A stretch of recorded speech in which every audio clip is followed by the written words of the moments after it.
Hey y'all, it's Beth. Week 4. I want to talk a little bit about your first exercise this week. We're on week 4 on Moodle. You see right here, your first exercise, it is due on Friday at 11:45. So let's look at this. This is where I am asking you actually to explore in depth the rhetorical strategies of ethos, logos, and pathos. Some of you are familiar with these, some of you are not, but I want you to take some time to actually look at them. They overlap a little bit and they can be complicated.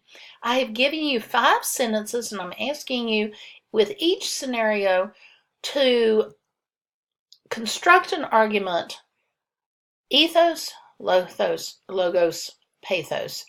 And to give you an example, I don't know, as a parent, many of you are parents too, telling your child to eat their broccoli. I actually like broccoli, but some children don't. The ethos, which is the appeal to ethics, the appeal to the speaker's authority. You'll eat it because I'm your mother and I tell you to eat it. Or you can say, doctors say you need to eat it.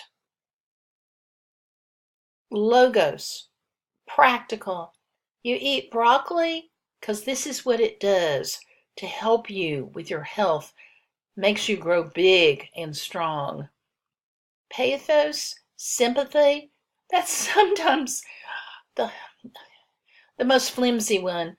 That's where you would get the pictures of the starving children who would give anything to have broccoli. So what I would like you to do is spend some time on these 5 sentences, see what you can come up with. Sometimes it's hard to separate the ethos from the logos in particular. See what you can do. Ask for my help if you want to. Have fun with this.